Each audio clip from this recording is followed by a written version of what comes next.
Hello everyone, welcome back to my channel. I hope all of you are doing good, and in this video we are going to see a very easy procedure to create an interior collage, and this is very easy and very useful for interior designers, product designers, architects, anyone to create a rough collage of a look and feel of any space to send it to your client or academic projects, or also as a mini prompt or a rough image to upload it on any AI tools for you to create a full-fledged render according to your design. So yeah, without further ado, let's get started. Also guys, a quick disclaimer, this video is not our usual 30 or 45 minute long video where I'm going to show you everything in a particular pace, but then this is a very quick tutorial because I wanted to cater to every audience, starting from the beginners to the advanced level. So I wanted them to come in and grasp the tips quickly with a particular given amount of time. So I hope you understand. So if it's too quick for you, always go to the settings and adjust your playback speed. Also here you can see that I'm going to create an A3 canvas. So I've already have an A3 canvas ready, but then if not, then you can go to this tab here and select units.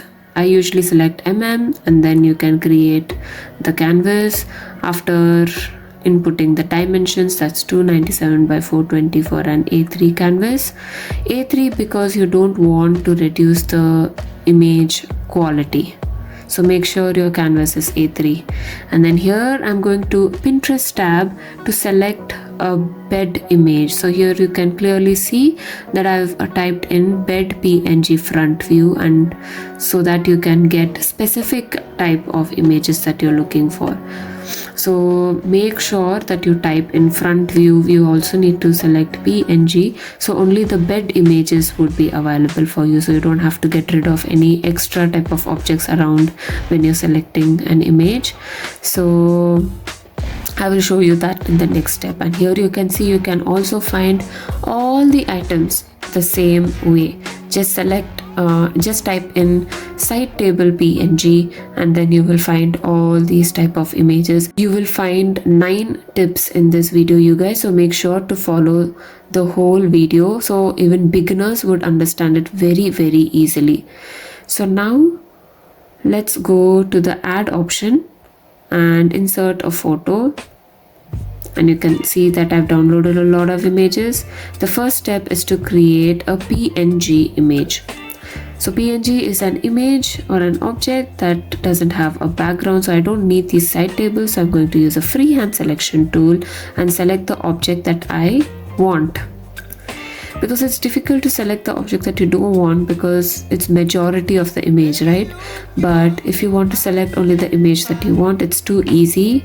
You exactly know which object you want, and you can use the freehand selection to select this particular and invert, so the other background is selected, and you can just move it out the canvas, and here you can see that we have created a PNG. How effortless is this, you guys?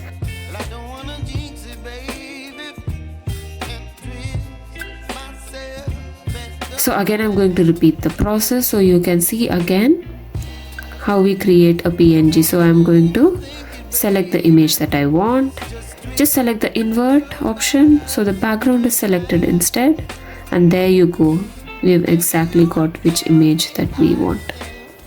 And now we are going to use the distort option tool. So just select the distort option, and now you will be able to move only the corners of the object to match that of how the other object is placed with a particular perspective. So here you can see how we easily and very effortlessly changed it. Now how to manage layers. You can see that we have layers right here. When we pull down beneath the bed image, you can see that our pillow is hidden. Hence you have to make sure that it is in order. Now I've again imported another image. Select the portion that you want. You can use a rectangular selection this time. Again, invert and get rid of the background. And now here you can see that our wallpaper is in the front, so move it behind the bed so that it's behind like a back wall. How to multi-select a layer, all the layers together. So just swipe towards your right, so all the layers are selected and you can move all layers at once like this. How easy is it, you guys? It's just like using a control option in Photoshop. See, again you need to move the layers first on top so you can work on the layer. You're able to see the whole layer. Use a freehand selection to select the whole object.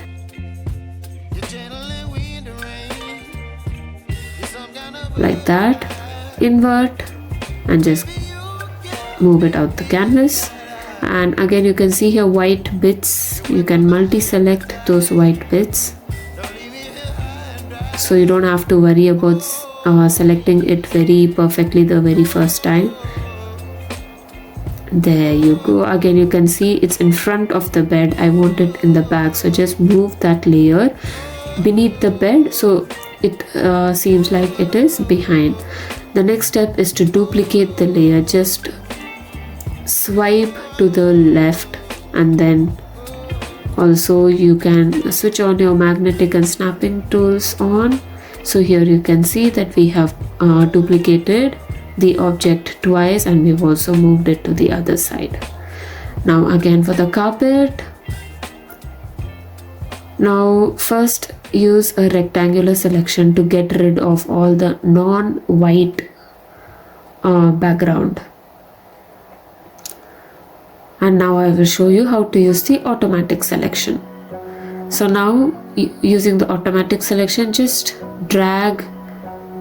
press and drag on the white space, and here you can see that we have completely gotten rid of the white space around the carpet. And then again use the distort option like I showed you in the first step, and then just use the points to imitate that of the existing perspective of the bed. And now I'm going to move the carpet beneath the bed and use a uniform sizing or a move option to make it bigger. Now I'm importing this ottoman, again moving it on top so I can clearly see all the layers, or you can just switch off the other layers, but I like doing this, you guys. Selecting the ottoman, the same way I'm going to create it into a PNG, invert and move it out the canvas, and you can place it anywhere you want. Importing another image. Now I'm going to select this particular lamp that I want, and I'm going to show you how to copy an object. After selecting, here you can see copy and paste option. Just click on it, you guys, so it will be copied in a new layer. So you can switch off that image and you can work with the new layer. You can size it accordingly. And I'll switch on this layer. Just select all the portion that you will be getting rid of, because we need the other image, the black vase image.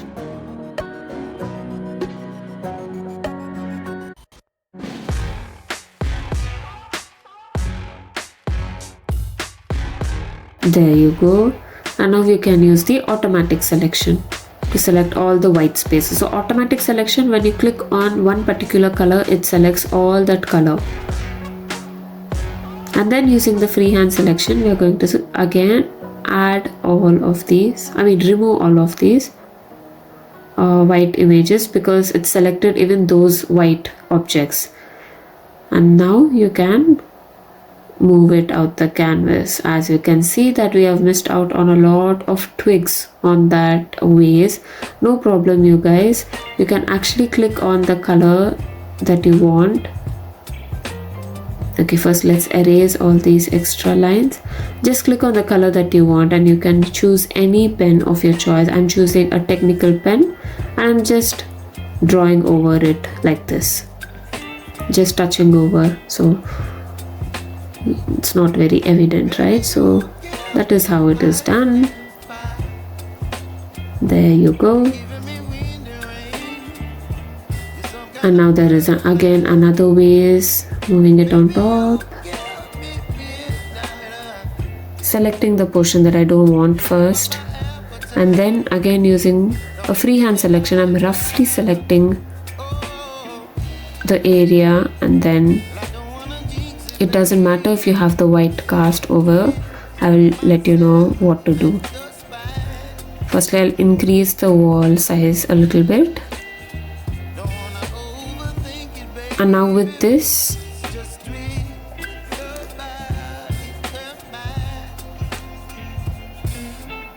you can select any type of effect right here, but now I'm going to select the multiply effect. So here you can see we have completely gotten rid of the white cast around our object. So what I'm going to do now is going to select the ways, because we don't want it to be under that effect. Copy, and there you go. Now I'm going to show you how to group these two layers together. Very easy. Just go to the layers tab, swipe to select both together, and just select the group option, and now it's grouped into one single layer. And now you can see how you can move both at once. It's easy, right?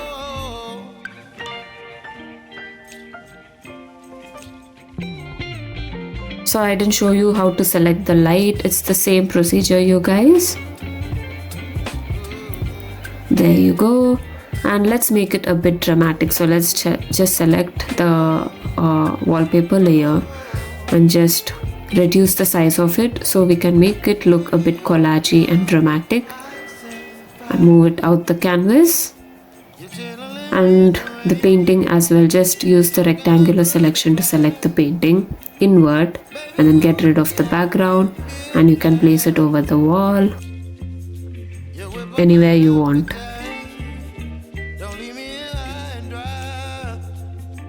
Now I'm going to select all the layers so that I can move it together, and I'm expanding the size, as you can see. Can place it here, because now we are going to select we are going to draw the color palette. So in a new layer with a rectangular selection, you can color drop a color. You can use the magnetic and snapping tools to duplicate and place the duplicated layer below, and you can long press on the color that you want, and here you can see that we are bleeding. So instead you need to use the alpha lock layer. So when you use the alpha lock layer and a particular brush, only that particular object will be colored. So I want to alpha lock the other layer instead, and there you go. So you can duplicate the alpha locked layer. So once you duplicate, that particular layer will automatically be alpha locked, and after you placed it beneath, you can select the color that you want, and you can color drop it.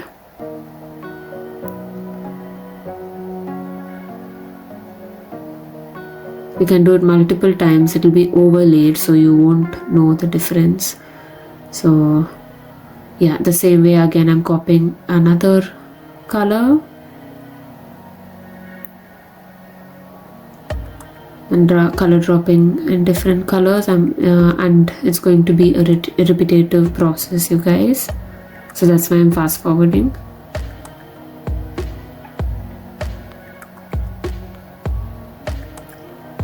And now again I'm going to multi-select and create a group, and now you can adjust the size of the color palette.